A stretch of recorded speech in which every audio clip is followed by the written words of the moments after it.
भाई आज सुनील सर नहीं थे तो मैंने कहा ये क्लास मैं ही ले लेती हूँ रोज मेरी। आज सर को कुछ काम आ गया तो सर इसलिए 2 क्लासेस लेके चले गए। वैसे आज मैं प्लान कर रही थी, कल मैं सुनील सर को कह रही थी कि सर की एक क्लास हटा ही देती हूँ। सर की एक क्लास सुनो, अब तुम लोग अब मेरी सुनो, मैं तुम्हारे फायदे की बात करूँ, नुकसान की बात मैं करूंगी नहीं।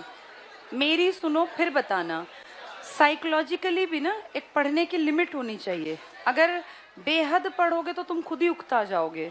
तुम्हारी एक क्लास, जो मेरा प्लान है, पहले सुन लो, एक क्लास तुम्हारी डेली हिंदी की करवा दें, ताकि ताकि जिसको नहीं करनी मत लेना, तुम्हारी मर्जी है।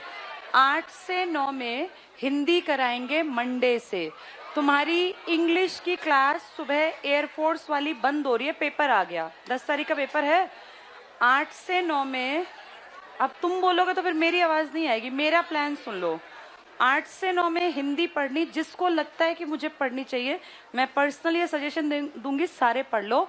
तुम कोई हरियाणा का पेपर उठा के देख लो, दिल्ली का DSSB का, राजस्थान का, बिहार का, MP का, कोई भी एग्जाम, कोई ऐसा पेपर नहीं है आज के टाइम में जिसमें दिल्ली ना, ये ना आता अपना हिंदी। तो जिसको भी आसपास का कोई भी एग्जाम भरना है, कुछ गधों की ना मोटी अकल में बात आएगी नहीं कि सुन ले, इनकी मूर्खों की बुद्धि में बात आनी नहीं। मैं दोबारा पेपर जब आएगा ना फिर टाइम नहीं मिलना, इसलिए सुन लो। हिंदी को 8 से 9 में अब करा देंगे। पेपर आने तक ये होगा कि जो लोग ढंग से पढ़ रहे हैं ना, जनवरी से इस बैच में मैंने पूरा जनवरी फरवरी मोटे वाली हरियाणा जी की किताब पूरी कराई थी, एक एक लगभग चैप्टर निपटवा दिए। 99% हमारा सिलेबस पूरा है। करंट अफेयर्स हरियाणा के मैं तब पढ़ाऊंगी जब पेपर आ जाएगा, तभी लॉजिकली पढ़ना ठीक भी है। मैं तैयार साथ साथ कर रही हूँ, मेरे पास सारे करंट अफेयर्स हैं, लेकिन जिस दिन ये होगा ना पेपर आ गया, तब 10 दिन में मैं सारे तुम लोगों को फोटो कॉपी करा के यहीं क्लास में खड़े होकर सारे पढ़ा दूंगी। तुम्हें दिक्कत नहीं आएगी, वो मेरी जिम्मेदारी है। लेकिन उससे पहले एक बार हिंदी भी जो तुम्हें मन करे तो पढ़नी है, नहीं मन करे मत पढ़ना, लेकिन फिर भी मैं सजेशन दूंगी साथ साथ पढ़ लेना, तुम्हारा फायदा करवाएगी हिंदी भी एक आधे नंबर का। 8 से 9 में ये रहेगी, फिर 9 से 10 में मेरे ख्याल रोज सुनील सर लेते हैं ना यहाँ, तो साइंस या जो वो पढ़ा रहे हैं ठीक है। 10 से 11 में तुम्हारी इंग्लिश की क्लास होती है, ये एक रहेगी। अभी तक 2 चल रही थी ना, सुबह वाली और ये, अब ये एक बहुत है। और कितने अंग्रेज बनोगे, एक ही क्लास बहुत है।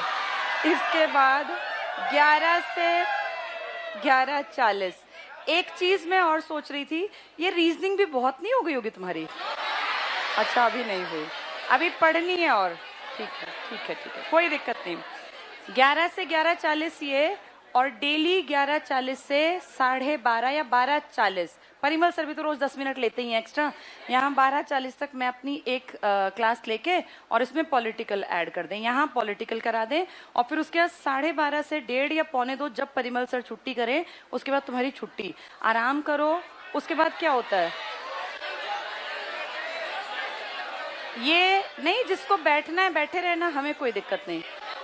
नहीं नहीं नहीं, साइंस की ना, अब मेरी भी सुन लो। एक इंसान का, तुम्हारे दिमाग का जितना लेवल है ना, मुझे अच्छी तरह पता है। तुम अभी भी बहुत बर्डन में होगे, अब तुम्हें अकल नहीं है वो अलग बात है, नहीं तो इतना इतना पढ़ाएं तो साइकोलॉजिकली कोई आदमी दिमाग से चल जाएगा। तुम जिन पे बैठे हो ना बेंचेस पे, इसमें हम भी सैटरडे संडे मीटिंग होती है तो बैठते हैं, और हमें पता चलता है कि भैया इससे बैठना बड़ा मुश्किल है 6 घंटे। तो हम ये कई बार बात करते हैं कि हम तो खाली हाथ बैठते हैं, बच्चे बेचारे इसी में अपने पैरों में कॉपी किताब, और कभी बोर्ड पे देखना है, कभी चोरी छिपे लिखना है, कभी अंडरलाइन करना है। तो इन सब से ये लगता है कि भाई एक हद होती है, भाई कितना पढ़ेंगे। और अगर कोई पेपर हो ना तो मैं खुद ही कहूंगी कि हम 3-4 बजे तक पढ़ाएंगे। अब तुम्हारा सिलेबस बहुत हद तक तो चीजें धीरे धीरे एक ट्रैक पे हैं, ऐसा नहीं कि अनकंट्रोल्ड सिलेबस है और हम नहीं कर पाएंगे, हम सब कुछ कर सकते हैं। अब अगर यूं कहें ना, मई में पेपर है, तो मुझे ऐसा लगता है इस बैच का लेवल ये है कि मई का पेपर को हम आराम से कर सकते हैं। हम घंटे चाहे एक आधा और बढ़ा लेंगे।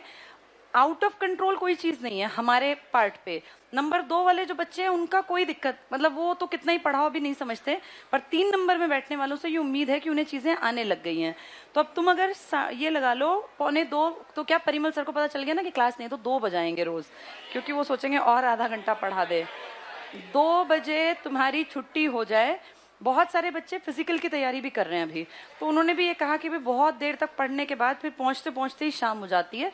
और साइकोलॉजिकली भी एक जब पेपर ना हो तो इतना मरना क्या लिखा, ये कम नहीं है, ये तुम पढ़ोगे तो वही 2 बजने हैं तुम्हें रोज, बस एक संख्या घटा दी, सुनील सर की 2 की जगह 1 क्लास है, ठीक है। तो अब इस तरह से रहेगा कल से टाइम टेबल। चलो कल से ही पढ़ लें, मंडे से कर लेंगे, ठीक है। हो सकता है सुनील सर का कोई टॉपिक बीच में हो, मंडे तक मैं कह दूंगी पूरा करा दें। अब आज कई दिनों से चलता आ रहा टॉपिक राष्ट्रपति को फाइनली निपटाना है, ठीक है। राष्ट्रपति का टॉपिक निपटाना है, भाषा से लग रहा है राष्ट्रपति निपटाना है। चलो पढ़ेंगे। पेज नंबर 96 को शुरू हुआ था, 97, 98, 99 पूरे हो गए थे। पेज 100 पे आ जाओ, पेज नंबर 100 पे आ जाओ। और अब ये मच्छी बाजार ना लगे क्लास, अब बिल्कुल बातचीत बंद कर दो, मुझे किसी को क्लास से बाहर ना निकालना पड़े, आवाज नहीं करनी, बिल्कुल ध्यान से अब समझेंगे। पेज नंबर 100 का फर्स्ट टॉपिक पूरा है, सेकंड टॉपिक पढ़ना था। क्या हेडिंग है इसकी?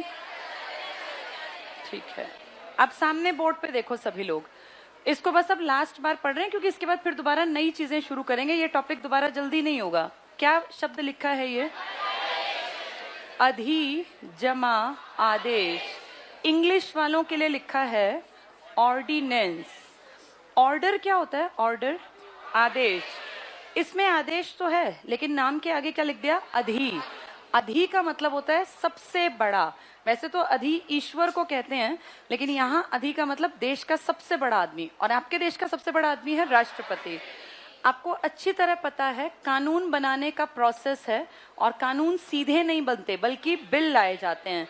ये बिल 2 तरह के हैं, धन और साधारण। इससे पहले राष्ट्रपति की प्रायर परमिशन ली जाती है, साधारण बिना परमिशन के पेश कर दिया जाता है।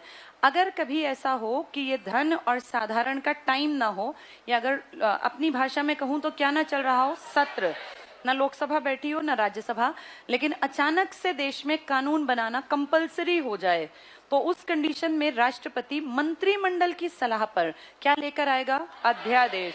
अकेला राष्ट्रपति नहीं लाता, राष्ट्रपति मंत्री परिषद की सलाह।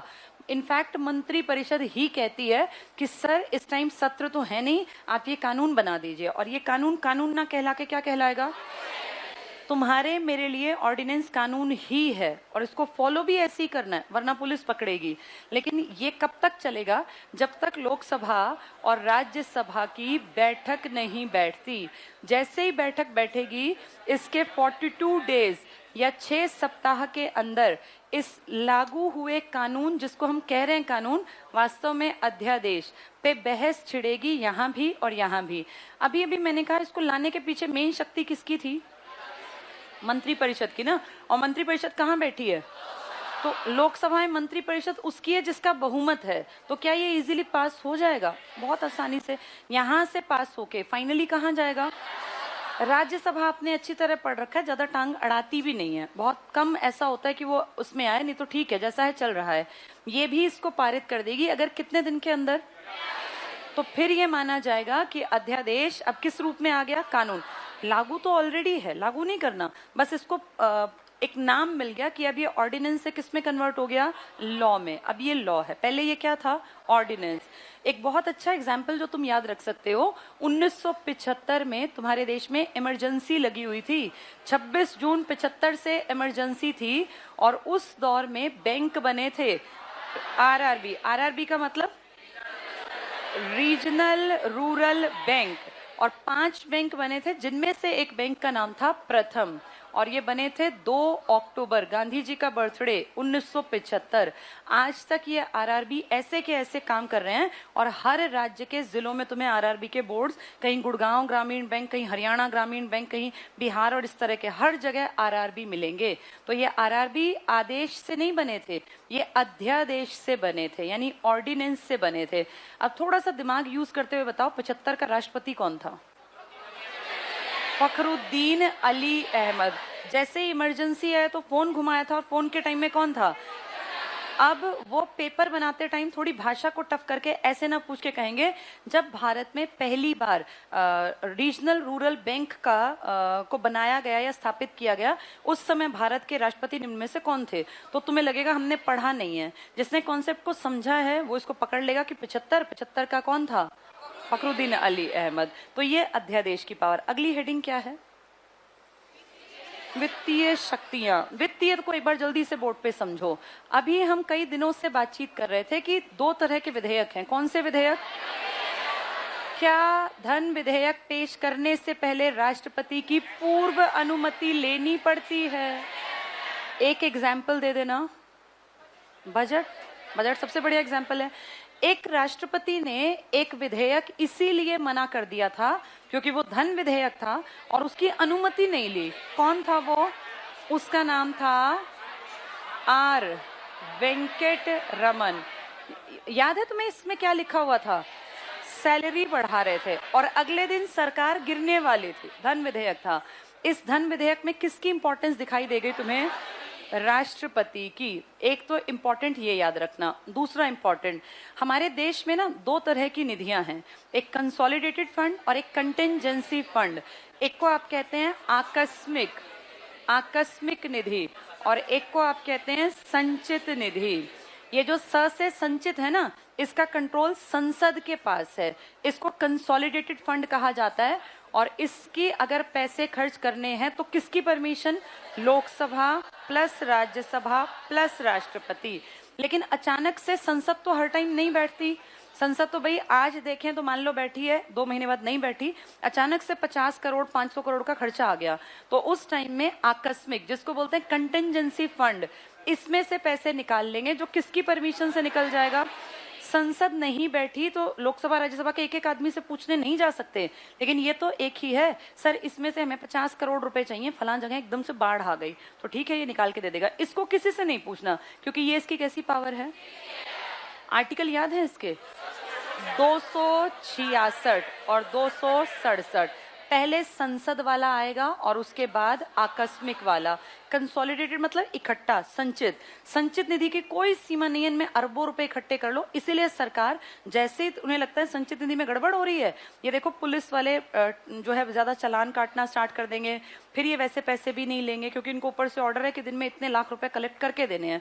ये संचित निधि तुम्हारे मेरे दिए हुए टैक्स और फाइन से भरी जाती है और जितनी ज्यादा भर जाए उतना इनका फायदा है। तो इसकी कोई लिमिट नहीं रखी, इसकी लिमिट रखी गई है और ये बनाई गई थी 1950 में। और ये किसकी पावर है? कैसी पावर है? वित्तीय। अगली हेडिंग है न्यायिक शक्तियां। इनको भी सुन लो फिर पढ़ेंगे। न्यायिक शक्तियां भी तुम जानते हो। क्या राष्ट्रपति सुप्रीम कोर्ट की किसी सजा को इंसान के लिए माफ कर सकता है? हमने अच्छी तरह पढ़ा हुआ है आर्टिकल 72। राष्ट्रपति मृत्युदंड को माफ कर सकता है, क्षमादान कर सकता है, प्रकृति बदल सकता है, उसको डिले कर सकता है। भाई मान लो एक औरत को सजा हो गई और उसको सजा हुई है कि इसको मौत की सजा दी जाती है, लेकिन उस औरत के घर में उस टाइम बच्चा है, तो उस बच्चे ने क्या गलती की? तो राष्ट्रपति कह सकता है कि इसको 6 महीने या जितना उसका टाइम है, 9 महीने तक इसकी सजा को डिले कर दो, उसके बाद इसको फांसी दी जाएगी।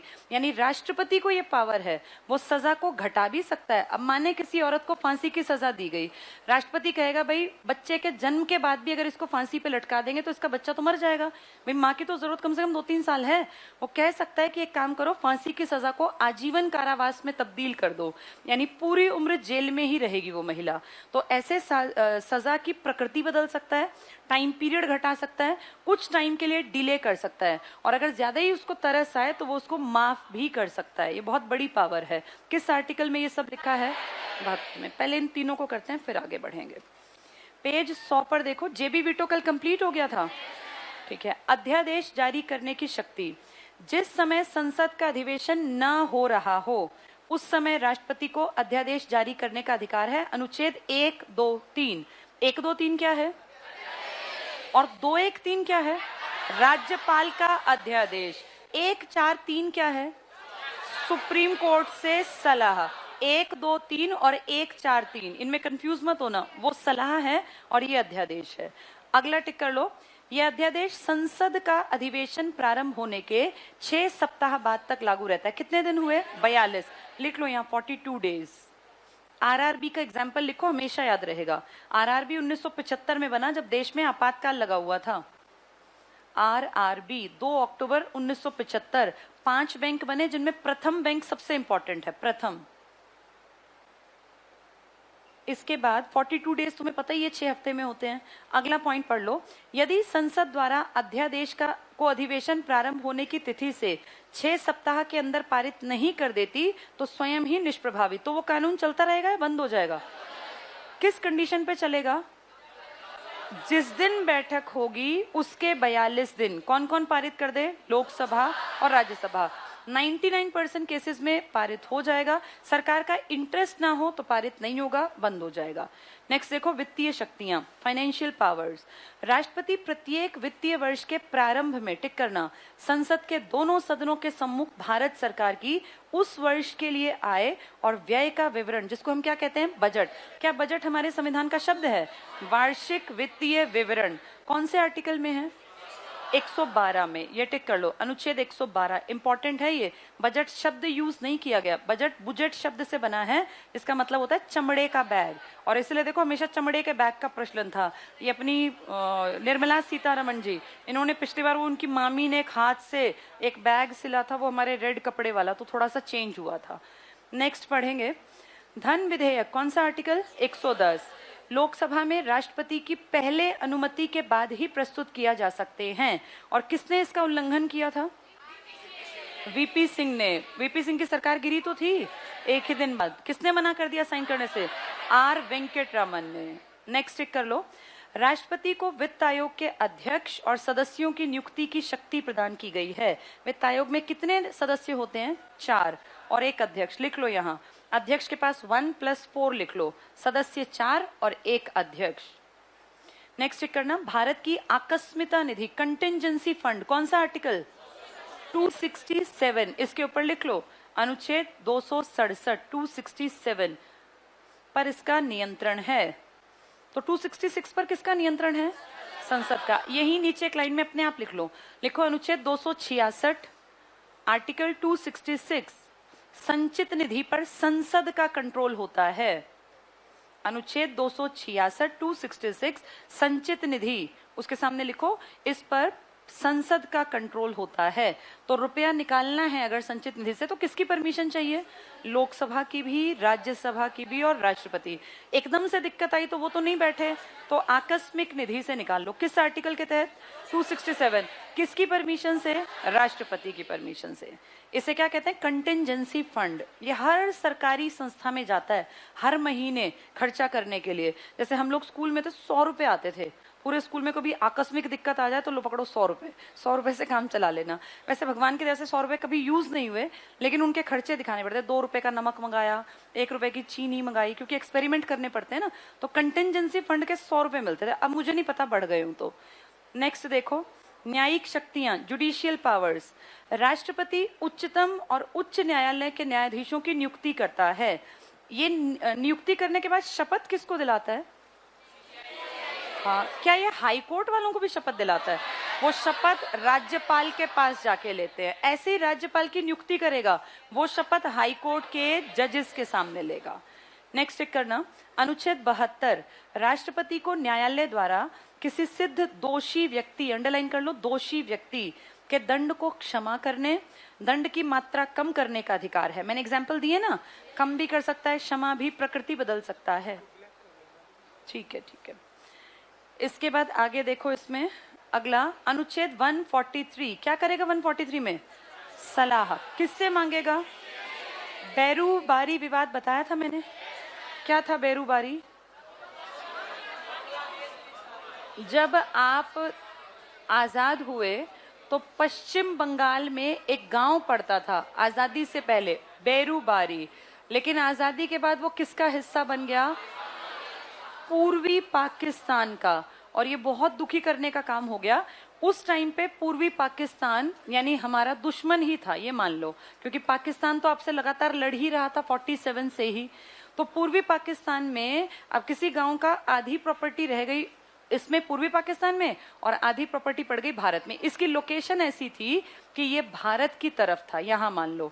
तो ये तो बड़ी गड़बड़ हुई, क्योंकि इनका एक बड़ा हिस्सा इन्हीं गांव वालों का इस तरफ था, तो जो छोटा हिस्सा है तुम्हारे में है।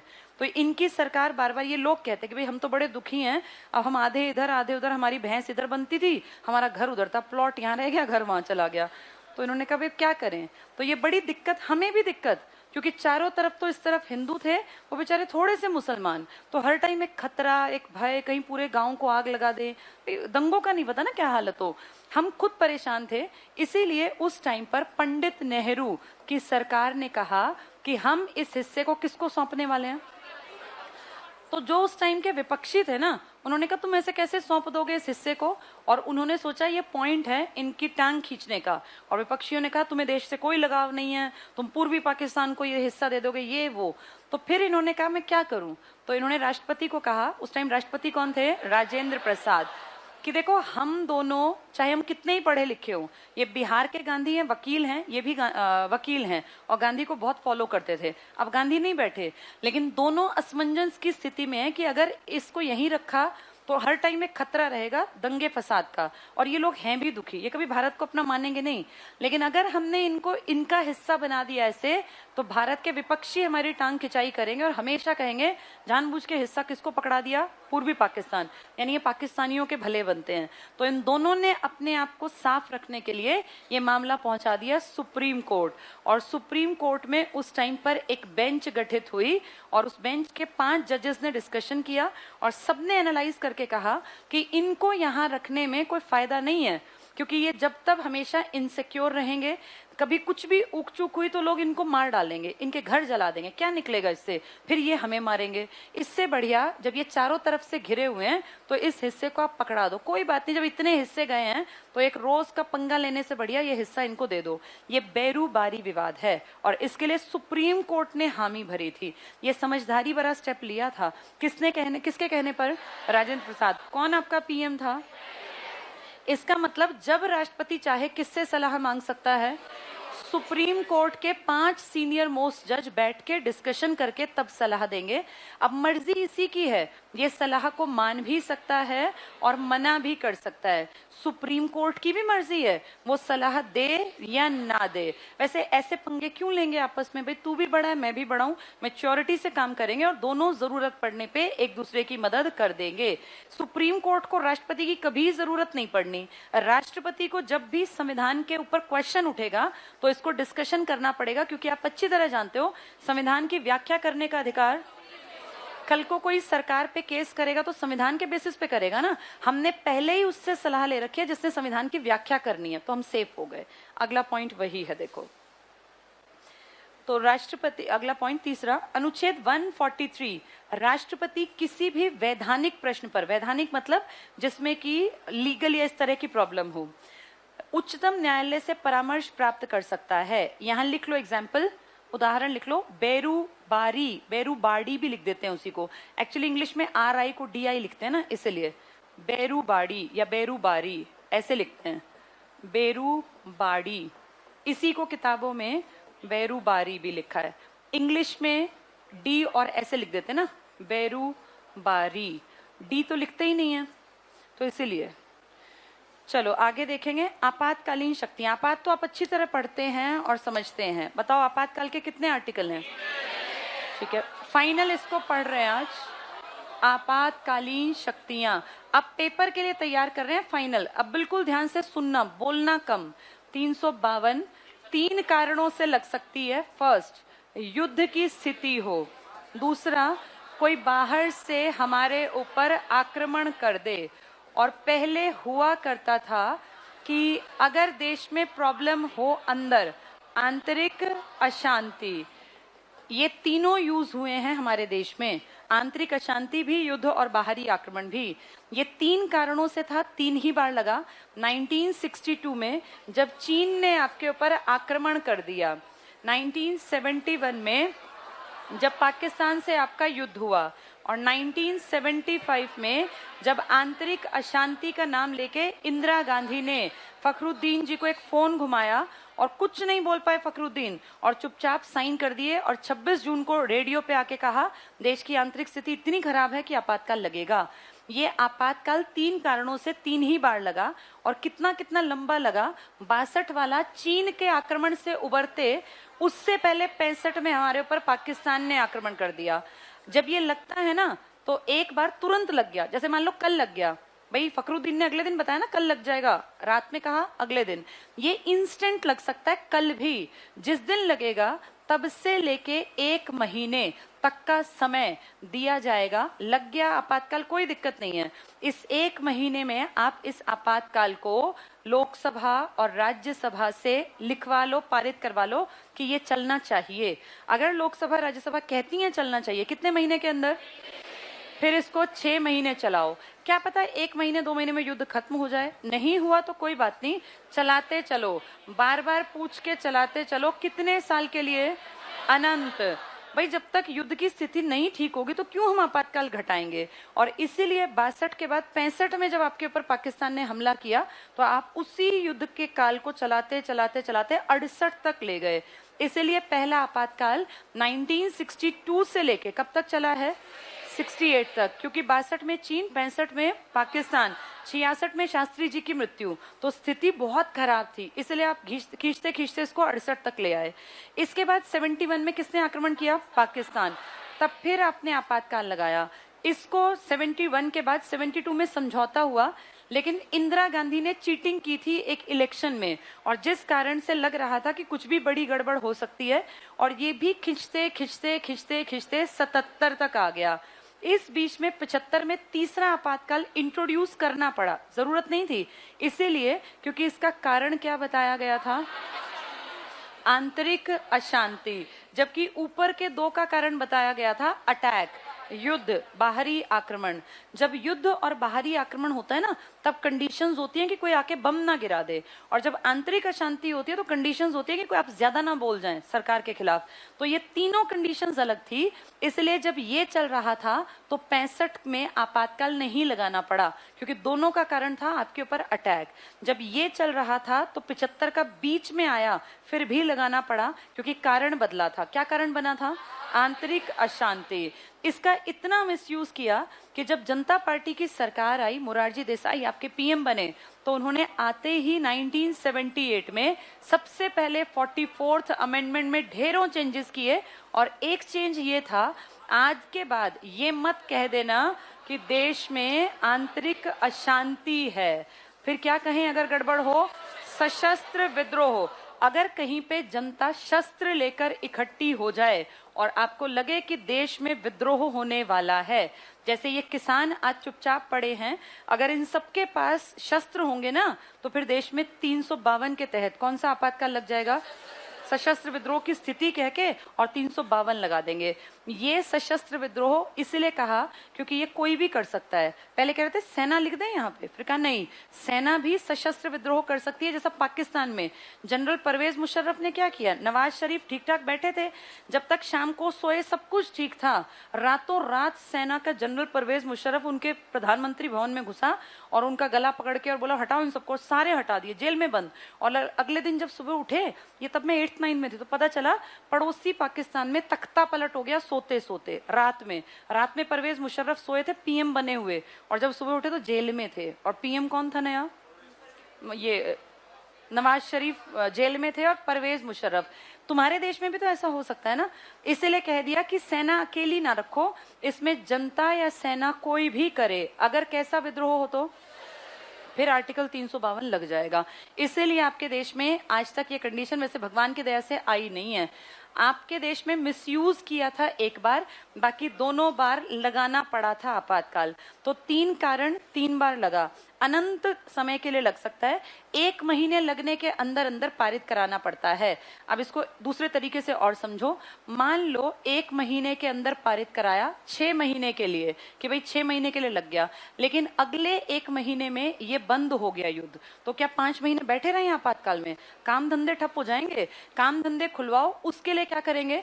लोकसभा के सिर्फ 1/10, क्या था ये लोकसभा का कोरम, ये कागज लिखेंगे, साइन करेंगे और लोकसभा के अध्यक्ष को, और अगर अध्यक्ष नहीं है सेशन तो राष्ट्रपति को देंगे कि जी अब देश की स्थिति सुधर गई, कोई अटैक नहीं है, सब खत्म हो गया, और क्यों 6 महीने आपातकाल रखना, काम धंधे चलने दो, तभी तो पैसा आएगा।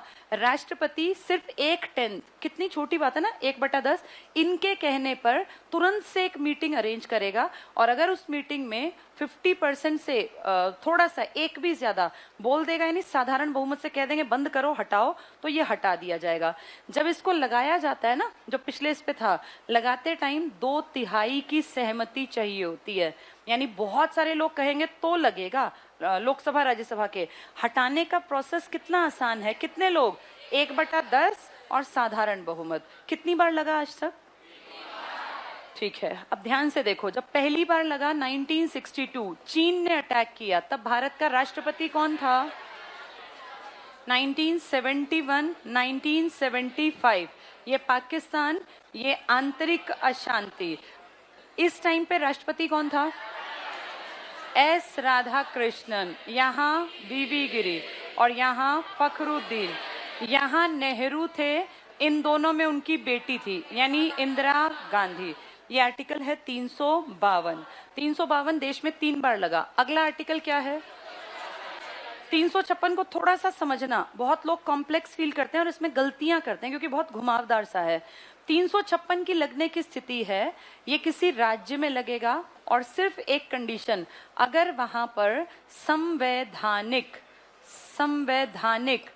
तंत्र जो है ना, सिस्टम, ये फेल हो जाए। संवैधानिक तंत्र का मतलब है जैसे राज्य में काम करता है, सीएम है या विधानसभा है, ये सब गड़बड़ करें, तो अगर संवैधानिक तंत्र फेल हो जाए तो आप अच्छी तरह जानते हैं हर राज्य की एक रिपोर्ट जाती है, कितने दिन में? किसके पास? गृह मंत्री को चप्पे चप्पे की खबर है हर राज्य की, उसको पता है कि हरियाणा में इस टाइम पर कहाँ क्या चल रहा है 15 दिन के अंदर, या बंगाल की स्थिति कैसी है या बिहार में क्या चल रहा है। 15-15 दिन की रिपोर्ट ये कौन भेजेगा? राज्यपाल। और तुम अच्छी तरह जानते हो किसी भी राज्य में सरकार हो सकती है अलग हो, देश की सरकार बीजेपी, मान लो राज्य में कांग्रेस, तब भी कांग्रेस झूठ नहीं बोल सकती क्योंकि रिपोर्ट कांग्रेस नहीं भेज रही, रिपोर्ट उस राज्य का राज्यपाल भेज रहा है, और राज्यपाल खास आदमी होता है। किसका? ऐसा कभी हुआ ही नहीं कि राज्यपाल पीएम के खास ना हो, क्योंकि राज्यपाल की नियुक्ति करवाने में पीएम का ही तो सबसे बड़ा हाथ है। आज की डेट में 30 राज्यपाल बैठे हैं ना, 30 के 30 किसके सगे हैं? बीजेपी के। एक भी खबर को इधर से उधर करेंगे नहीं, चाहे सरकार गलत कर रही है सही करे, सब कुछ 15 दिन में। किसको बताएंगे? जब 15-15 दिन की 2 बार रिपोर्ट खराब आएगी तो गृह मंत्री के कान खड़े हो जाएंगे कि हमारे खिलाफ कोई साजिश तो नहीं हो रही, और उसी टाइम वो उस राज्य में कह देगा कि यहाँ पे काम सिस्टम से नहीं हो रहा। इसलिए आर्टिकल 356 के तहत यहाँ पे क्या लगाया जाता है? राष्ट्रपति शासन। आपके देश में राष्ट्रपति शासन एक खिलौने की तरह यूज करती आई है सरकार, और बहुत शर्म की बात है कि आपका 125 से ज्यादा बार, आपको जितने साल नहीं हुए आजाद हुए उतने से ज्यादा बार आपने राष्ट्रपति शासन देख लिया। और यूपी का तो क्या कहना, यूपी में 10 बार राष्ट्रपति शासन लग चुका, तो 10 बार स्थिति इतनी खराब हो गई कि क्या लगाना पड़ा? ऐसे बिहार में 9 बार, ऐसे पूरे राज्य, जितने राज्य है ना सब में लगा। छत्तीसगढ़ और तेलंगाना, इनको छोड़ दो, तो ये तो बहुत पुराने हैं भी नहीं, ये बहुत पुराने थोड़ी हैं, इनको छोड़ दो, बाकी सब में आपातकाल लग चुका। कौन से आर्टिकल के तहत? चाहे वो हरियाणा हो, यूपी हो, राजस्थान हो, झारखंड हो, बिहार हो, सब में लग गया। इस राष्ट्रपति शासन को कहते हैं जब ये लगेगा तो उस टाइम पे दो कंडीशन है। पहली, या तो विधानसभा को भंग कर दिया जाएगा, दूसरा विधानसभा भंग ना की जाए, चलती रहे।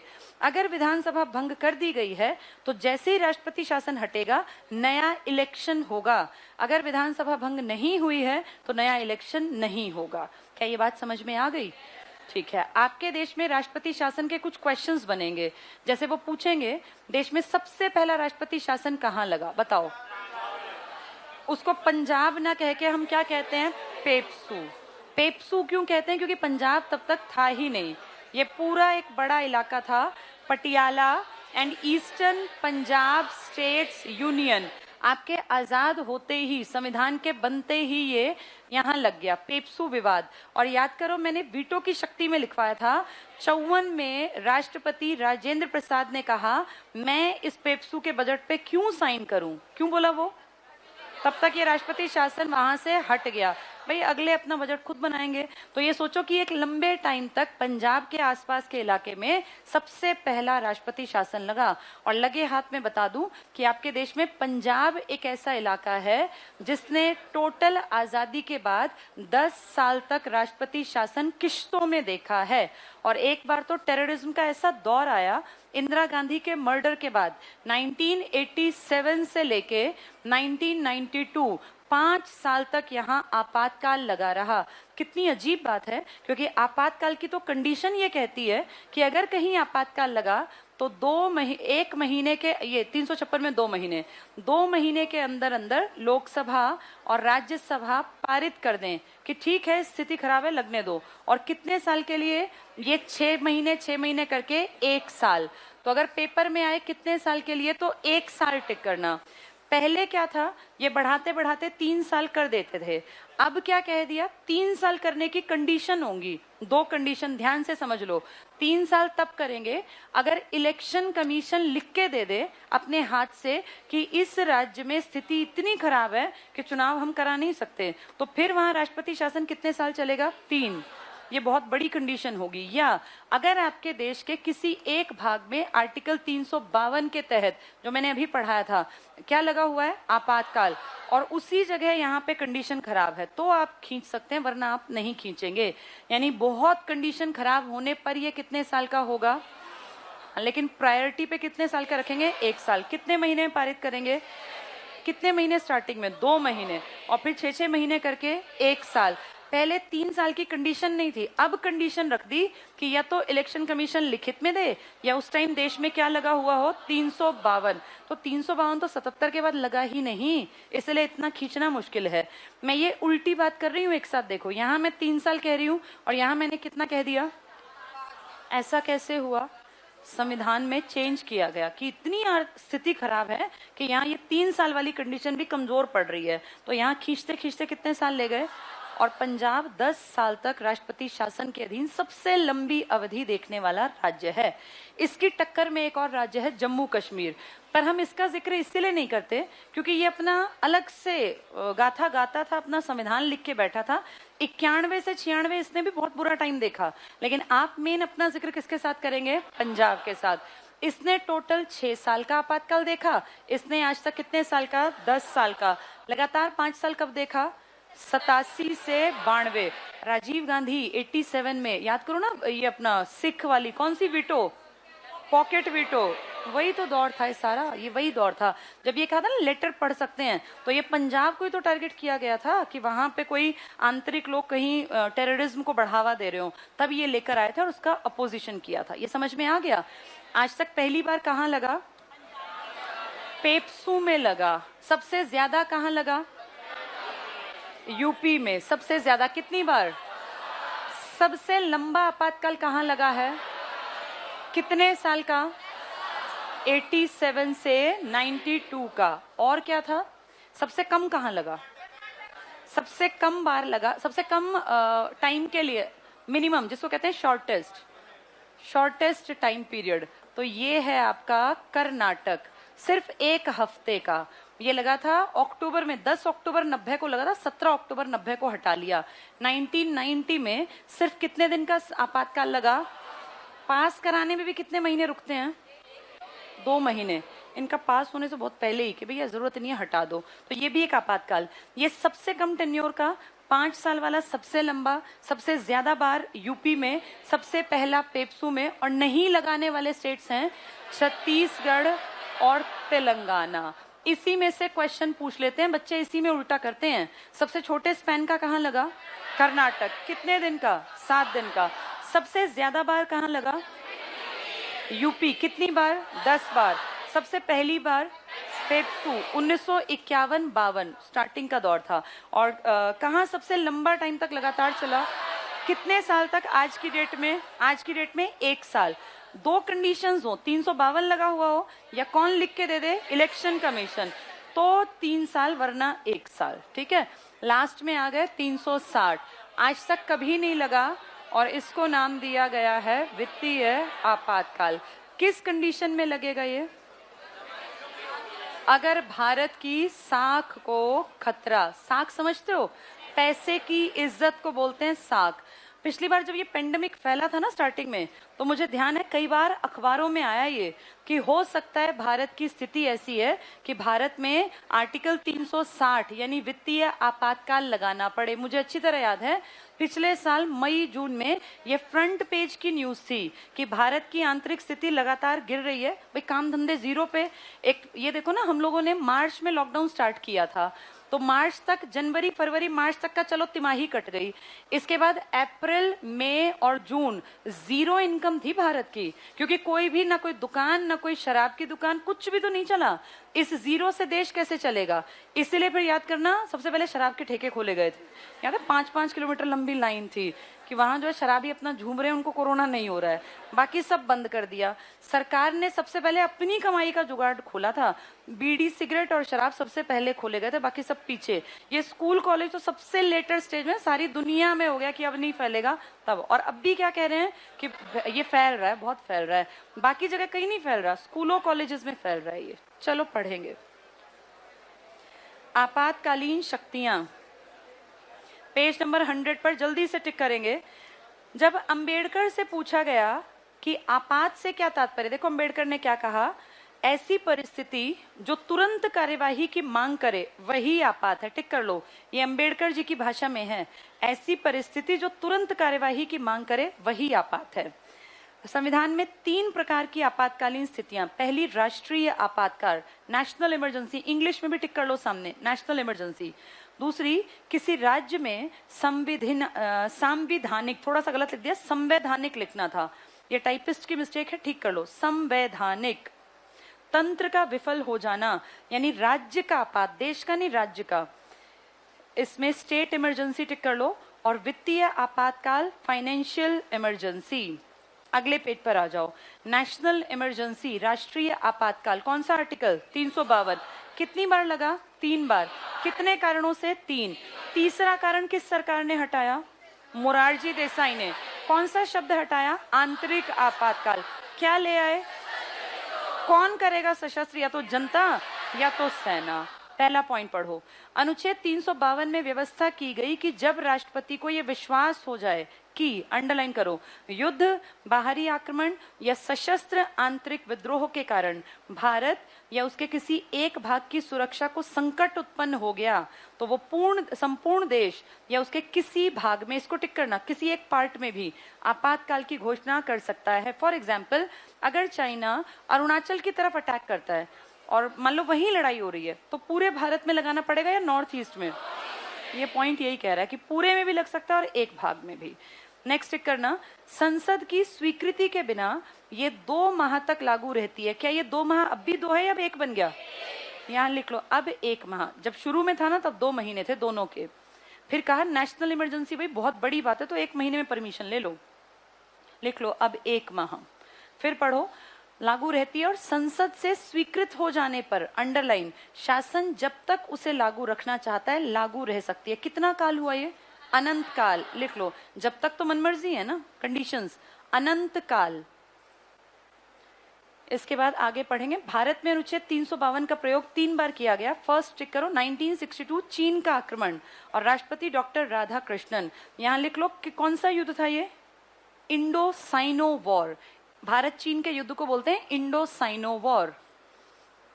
इंडो साइनो, चाइना नहीं कहते, साइनो वॉर 1962। और यहीं पे लिख लेना पीएम कौन था इस टाइम, नेहरू, लिख लो इसी के पास, पीएम नेहरू। बाप बेटी के टाइम ही इमरजेंसी लगी है। नेक्स्ट टिक करो। सेकंड, 1971 में पाक के आक्रमण के समय राष्ट्रपति कौन था, वीवी गिरी। ये वीवी गिरी किससे जीते थे, और नीलम अगली बार जब उठे तो क्या हुआ, अकेले। 36 लोगों के कागज ही वैसे निकले, अकेले जीत गए थे। ये टिक कर लो, वीवी गिरी। यहां लिखो PM Indira, PM Indira second में। और तीसरा टिक करो, 75 में आंतरिक अशांति, डबल टिक कर लो, राष्ट्रपति फखरुद्दीन अली अहमद। यहां भी पीएम कौन लिखोगे, इंदिरा, लिख लो फटाफट, पीएम इंदिरा। और देखो एक लाइन में लिखा, शक्तियों का दुरुपयोग किया गया, इसलिए कौन सा शब्द ही हटा दिया, आंतरिक, और क्या ऐड कर दिया, सशस्त्र विद्रोह। किसकी सरकार थी, कौन राष्ट्रपति था, अब दिमाग दौड़ाओ। 77 में इमरजेंसी हटने के साथ साथ कौन एक्सपायर हो गया था, फखरुद्दीन अली अहमद। वेरी फनी, नीलम, यानी किसका काल था ये, नीलम संजीव रेड्डी का, जो कि किससे हारे थे पहले, वीवी गिरी से, जिसके टाइम में पाकिस्तान का अटैक हुआ था। चलो टिक करेंगे आगे। आपात शक्तियों के दुरुपयोग को रोकने के लिए, वेरी इंपॉर्टेंट, अंडरलाइन करो, 44वां संविधान संशोधन 78 द्वारा आपातकालीन प्रावधानों पर प्रतिबंध लगाए गए। यहां लिख लो, मोरारजी देसाई की सरकार, मोरारजी देसाई, नीलम संजीव रेड्डी राष्ट्रपति, दोनों के नाम लिख लेना, मोरारजी देसाई पीएम, नीलम संजीव रेड्डी राष्ट्रपति, राष्ट्रपति। ठीक है, नेक्स्ट पे देखो, राष्ट्रीय आपात घोषित करने की परिस्थिति के लिए, अंडरलाइन करो, आंतरिक अशांति के स्थान पर सशस्त्र विद्रोह, इस शब्द का प्रयोग किया गया। कौन सा शब्द हटा दिया, आंतरिक अशांति, जो किसने मिसयूज कर लिया था, इंदिरा गांधी ने। नेक्स्ट भी टिक करना, राष्ट्रपति द्वारा आपात की घोषणा केवल प्रधानमंत्री की सलाह। अब मुझे बताओ, फखरुद्दीन को किसने फोन घुमाया था, और इंदिरा गांधी अकेली जाके एक फाइल पे साइन करवा के रात में 25 जून को, और बोली कि सर देश की स्थिति खराब है, आंतरिक हालात ठीक नहीं है, आप साइन कर दो। और राष्ट्रपति ने सोचा ये कह रही हैं तो मतलब सच में ऐसा होगा, उन्होंने साइन कर दिए। इसके बाद कहा गया कि एक पीएम तो झूठ भी तो बोल सकता है ना एक आदमी, इसीलिए जब तक कि लिखित सिफारिश ना हो, और एक आदमी की नहीं, किसकी हो, मंत्री परिषद की। यहीं से तो एक शब्द का जन्म हुआ तुम्हारे देश में, कौन से शब्द का, कैबिनेट। आज तुम जगह जगह अखबारों में पढ़ते हो कैबिनेट मंत्री, कैबिनेट कैबिनेट, ये कैबिनेट शब्द कहीं नहीं था। ये कैबिनेट शब्द किस आर्टिकल में आया, 352 में। और इसमें क्यों आया, क्योंकि इंदिरा गांधी अकेली फाइल पे साइन करा के पूरे देश को कैसे रिप्रेजेंट कर सकती है एक अकेली महिला, कम से कम उसके और मंत्री तो साथ खड़े हो। तो कहा कि पीएम, और फिर मान लो मुकर जाए, कहते मैंने तो नहीं कहा, इन्होंने खुद साइन किए थे, इसलिए कहा लिखित लो, और लिखित पे भी किसके साइन हो, इसलिए हर काम को लिखित में किया जाता है कि भाई कल को ये मुकर जाए, कल को कह दे, अभी एक लाइन थी ना कि पावर का मिसयूज किया, कल को जब केस हो तो कह दे कि मैंने तो कहा ही नहीं था, मैंने तो सिर्फ एक बार सजेशन दिया था, इन्होंने खुद साइन किए थे। तो कौन फंस गया, राष्ट्रपति। इसलिए वो क्या कहता है, क्या लेके आओ, लिखित सिफारिश। और किसकी सिफारिश हो, ये वर्ड यहीं पर आया अंग्रेजी में। कैबिनेट शब्द का यूज एक आर्टिकल में है, बस 352 में। जल्दी से पढ़ेंगे। परिमल सर गए वापस, अच्छा बैठे हुए हैं, मैंने सोचा वापस चले गए सर। चलो फटाफट से पढ़ लो, जल्दी से इसको पूरा कर लेते हैं ताकि हमारा टॉपिक कंप्लीट हो। आपातकाल की शक्तियों का, कहां पहुंचे थे हम, मंत्रिमंडल। सेकंड पॉइंट जल्दी से टिक करना, राष्ट्रपति द्वारा आपात की घोषणा केवल प्रधानमंत्री की सलाह से नहीं, बहुत इंपॉर्टेंट, अंडरलाइन करो, संघ के मंत्रिमंडल के निर्णय की लिखित सूचना के पश्चात जारी की जाएगी। सीधे इंग्लिश पे आ जाओ सामने, देखो क्या लिखा है, यूनियन कैबिनेट, सर्कल लगा लो, लिखो ये शब्द केवल यहीं प्रयोग किया गया, सिर्फ आर्टिकल 352 में कैबिनेट है, संविधान में नहीं लिखा कहीं। कैबिनेट शब्द केवल अनुच्छेद 352 में प्रयोग किया गया। इसके बाद 352 में कितने महीने का टाइम मिलेगा, अब हाँ 1 महीने का, पहले कितने महीने, 2 महीने। फटाफट से पढ़ो, अनुच्छेद 352 के अंतर्गत की गई उद्घोषणा को, अंडरलाइन करो, 1 माह की अवधि में संसद के दोनों सदनों द्वारा अलग अलग संकल्प पारित कर अनुमोदित किया जाना आवश्यक है। क्या इसमें संयुक्त बैठक बुलाएंगे? नहीं, अलग अलग दोनों से पारित कराओ। नेक्स्ट पढ़ना, यदि 1 माह की अवधि में संसद के दोनों सदनों द्वारा आपातकाल की उद्घोषणा का अनुमोदन नहीं किया जाता तो ऐसी उद्घोषणा प्रभाव में नहीं रहती। यानी चलेगा या बंद हो जाएगा? कितने महीने के अंदर? 1 महीने। 1 महीने से पहले कितना टाइम था? 2 महीने। पहले बहुत ज्यादा फ्री थे, एक प्रधानमंत्री बस फोन घुमा दे। अब क्या है? लिखित दो। किसके हाँ होनी चाहिए? मंत्रिपरिषद। कितने महीने के अंदर? 1 महीने। नेक्स्ट चेक करना, प्राण और दैहिक स्वतंत्रता, क्या ये छीने जा सकते हैं? नहीं। कौन सा आर्टिकल? 21। एक बार ध्यान से बोर्ड पे दोबारा देखना। 352 में युद्ध हो तो तुम्हें मिलते रहेंगे कौन कौन से?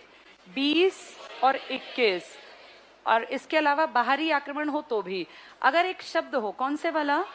आंतरिक अशांति, तो तुम्हें आर्टिकल 19 की भी सारी आजादी दी जाएगी। 19 याद है? 19A अभिव्यक्ति, B बिना अस्त्र शस्त्र, C समूह, D जाना आना, E रेजिडेंस, F क्या था? हटा दिया, प्रॉपर्टी, G क्या था? रोजगार।